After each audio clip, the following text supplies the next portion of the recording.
Very loud tayo. Okay. Louder than Lola. Okay.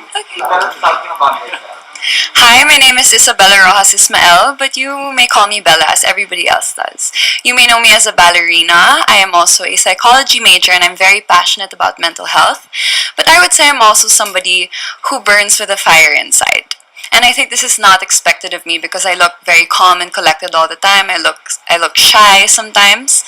And I say that because I'm somebody who just burns with her own fire, and I'd say that's my strength. I see. So, manawag Tagalog ka, what is one beautiful word in your language, and what does it mean? Well, I speak Tagalog, and one of my favorite words is actually kilig. Because this is something that we can't really explain in English. There's a similar word, it's called giddy. But there's no explanation or no feeling like kilig. And it's something that I feel every time I take a step here, every time I feel like I'm so beautiful and confident, and it's something that I'd like to make people feel also when they meet me. Lagi akong pinipilit. Talaga. Konting kurot lang pinipilit. Marupok. Get it. Alright. What's that one learning experience that you had as a child that made so much impact on you? I grew up dancing ballet because I started at 4 years old. And one of the most important things that I've learned is to learn how to be yourself in every situation that you're put in. So this is actually my first national pageant, so it's new to me. However, as we've gone through the different challenges, I've learned how to apply it myself in the situation, and I've learned how to grow and to shine as Ysabella Ysmael.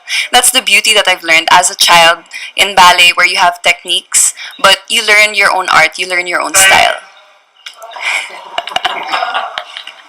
About during this pandemic, what is the most important lesson that you learned? During the pandemic, admittedly, of course, it wasn't easy for any of us. However, I was able to actually connect with myself. And as a beauty queen, you would expect somebody to be confident, to know exactly who she is, but it's not always the case.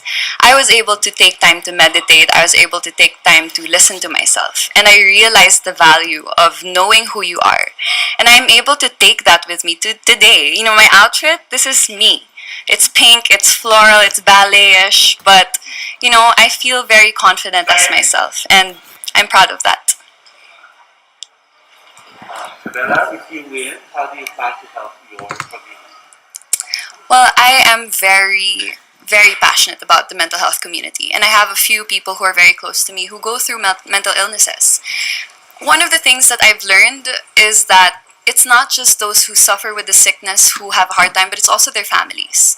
And I would love to partner up with an organization and probably create a program or maybe support groups, not just for the person who's sick, but for their families, how they can cope, how they can help each other out, and how they can take care of themselves as well, because it's not easy, and we need to help each other out. What color do you think symbolizes the phenomenal woman? I would say blue. Blue, I know to be royal blue. I would say it's something that is so strong. It comes out confident and strong. However, it's also very warm, it's inviting, and it's something that you can trust. That's how I see the color blue.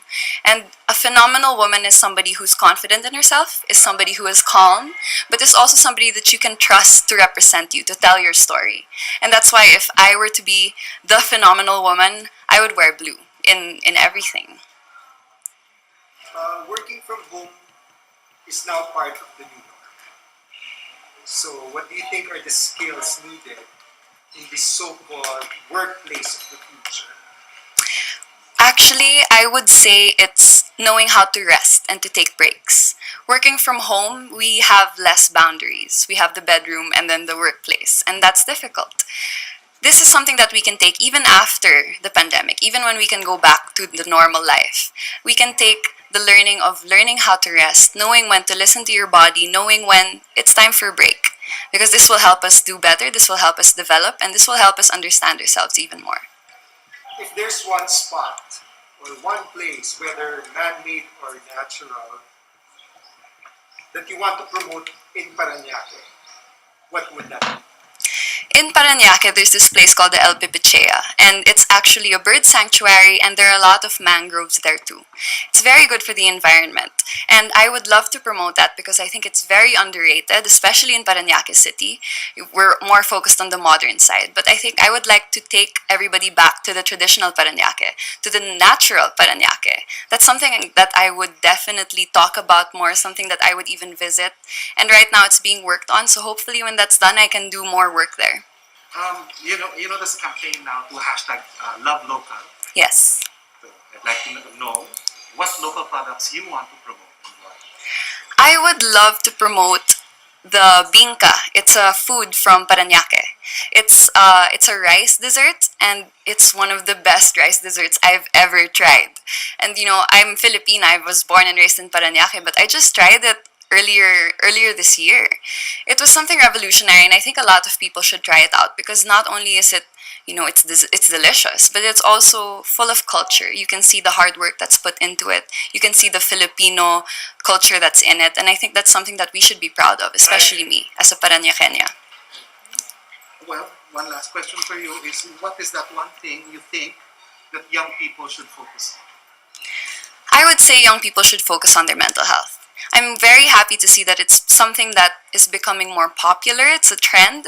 However, when the trend fades, I would love for them to continue on with taking care of their mental health. It's something that I do every day, and I'm not perfect. Nobody is. And I would love for the younger ones to know that. As they grow up, as they go through different struggles and challenges, it's important to make sure that we are mentally stable. Thank you. Thank you so much.